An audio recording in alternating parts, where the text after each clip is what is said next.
আওয়ামী লীগকে মাঠে ঠেকানোর জন্য তো আমাদের এক হাসনাত আব্দুল্লাহ যথেষ্ট। আওয়ামী লীগের লকডাউন এসেছে নাকি? কালকে নাকি তাদের লকডাউন।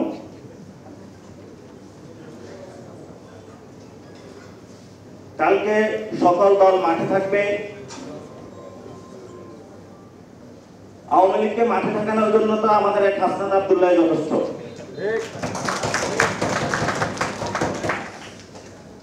হাসনাত আব্দুল্লাহ আওয়ামী লীগের বাংলাদেশে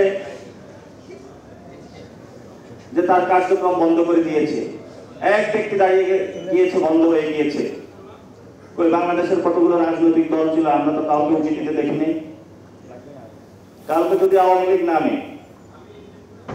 আওয়ামী লীগকে ঠেকানোর জন্য, আওয়ামী লীগের সন্ত্রাসের বিরুদ্ধে এনসিপির এক হাসনাত আব্দুল্লাহ বাংলাদেশে যথেষ্ট। এটা নিয়ে আমরা কোনো টেনশন নেই। আওয়ামী লীগের বাংলাদেশে মরণ হয়ে গিয়েছে, এখন কিছু দুর্গন্ধ ছড়াচ্ছে, দেশবাসী এটা নিয়ে কোনো আতঙ্কিত হওয়ার কোনো কিছু নেই।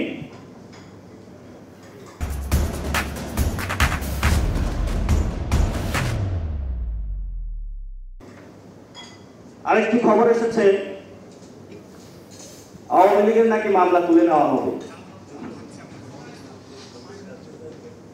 মামলা তো তুলে নিয়েছে গত 1 বছর টাকার বিনিময়ে, নতুন করে আর কি তুলবেন? বিএনপি গত 1 বছরে যে মামলা বাণিজ্য করেছে সেগুলোর স্বীকৃতি মির্জা ফখরুল দিলেন, তাদেরকে জায়েজ করে নিলেন।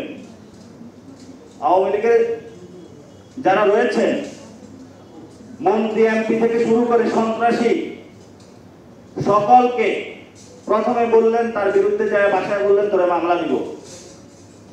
বললো ভাই কিছু টাকা দিয়ে দিয়েন না, ঠিক আছে দাও, আগামী ইলেকশনটা ভালো করতে পারবো।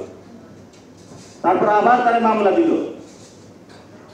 মামলা দেওয়ার পরে ইজাহারভুক্ত হবে, বললো আরো কিছু টাকা দেন, ইলেকশন ফান্ডটা আর একটু বাড়াইল। তারপর তারা আবার থানায় দিল। থানায় দেওয়ার পরে এখানে 2 ভাগ হলো।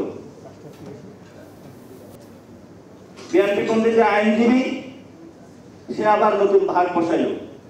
আরে ভাই আমি আইনজীবী হলে আমিও তো ইলেকশন করবো, আমার ফান্ড করি। আওয়ামী লীগ তাকে আবার টাকা দিল।